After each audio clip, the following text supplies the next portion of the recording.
In December 1989, the quiet town of Acme, Washington, nestled in the shadow of Mount Baker, was preparing for the holiday season. Snow dusted the landscape, and families were wrapping gifts and sharing meals. It was the kind of place where doors were left unlocked and neighbors trusted one another without hesitation.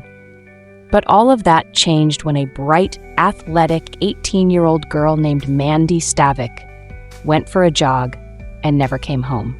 Welcome to my channel. My name is Chrissy, and I typically discuss things that are strange, mysterious, and creepy. If that interests you, then please subscribe or follow me. If you enjoy this video, please hit the like button, leave me a comment, or share this video with a friend. That really helps out a small channel like mine. Okay, now let's get back to today's story.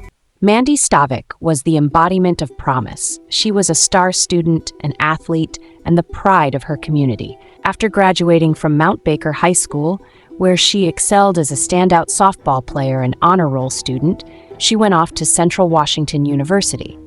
Mandy had everything ahead of her, but she never got the chance to live the life she was destined for. On November 24, 1989, Mandy returned home to Acme for Thanksgiving break. She decided to take her dog, Kyra, on her usual jogging route, a scenic path through the woods along the Nooksack River. It was a route Mandy had run countless times before. She tied her shoelaces, gave her mom a quick goodbye, and headed out. But hours later, only Kyra returned home. Kyra was soaking wet, an unusual sight for Mandy's loyal dog. Alarm bells rang immediately for Mandy's family. She wasn't the type to vanish without a word. The community quickly mobilized, searching the dense woods, riverbanks, and surrounding areas. 3 days later, their worst fears were confirmed. Mandy's body was found floating in the Nooksack River, about 3 miles from her home. She was naked, and investigators concluded that she had been abducted, sexually assaulted, and then drowned. It was a crime so horrific that it shook the town of Acme to its core. The innocence of the community was shattered. The investigation kicked off with urgency. Detectives scoured the area for evidence, interviewed Mandy's friends, neighbors, and anyone who might have seen her that day. Suspicion initially fell on several men in the area, including an ex-boyfriend of Mandy's and a group of workers who had been seen near the river around the time she disappeared. The ex-boyfriend was cooperative and willingly provided a DNA sample. It didn't match. The workers were also interviewed, but no concrete evidence linked them to the crime. Days turned into weeks and weeks into months. Despite their efforts, investigators hit a dead end. The case went cold. For years, Mandy's murder haunted the small community. Investigators never stopped trying. But without advances in DNA technology, they couldn't do much with the evidence they had collected. In the meantime, life in Acme slowly moved on, but Mandy's memory lingered. Her family never gave up hope that justice would one day be served. Then, in the late 2000s, advances in forensic science reignited hope. A DNA sample collected from Mandy's body during the original investigation was tested against state and federal databases. Once again, no matches. It seemed the killer had slipped through the cracks, or was perhaps living quietly among them. The breakthrough came not from DNA technology, but from human intuition. In 2013, a woman named Kim Wagner, who worked at a bakery in Bellingham, Washington, began to piece together a disturbing puzzle. Kim's coworker, Timothy Bass, had always been a little off. He was aloof, secretive, and seemed to go out of his way to avoid friendly conversations.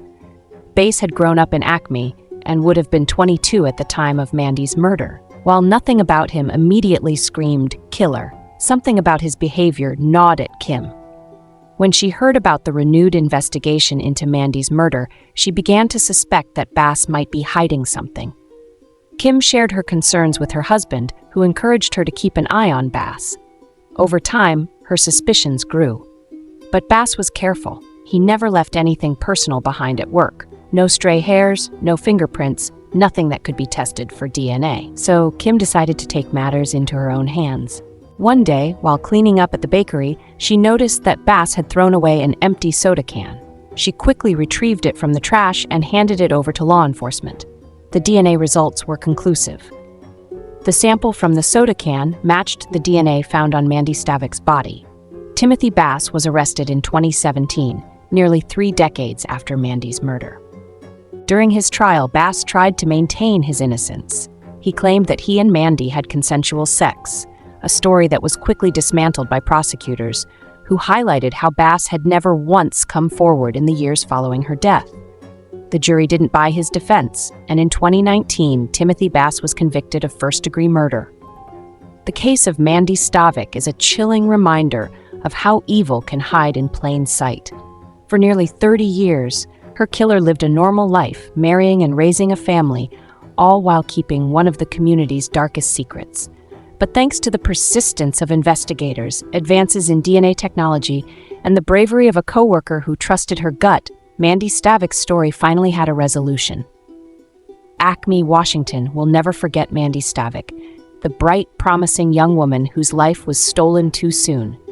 And while her family will never fully heal, they can rest a little easier knowing her killer is behind bars, where he belongs. Somewhere out there are hundreds of other cold cases just like Mandy's, waiting for a tip, a breakthrough, or someone like Kim to finally bring the truth to light. Thanks so much for watching. Be sure to check out the other true crime videos I have to offer on my channel, like this one, and other mysterious content as well. Until next time, please stay safe out there, and as always, stay curious.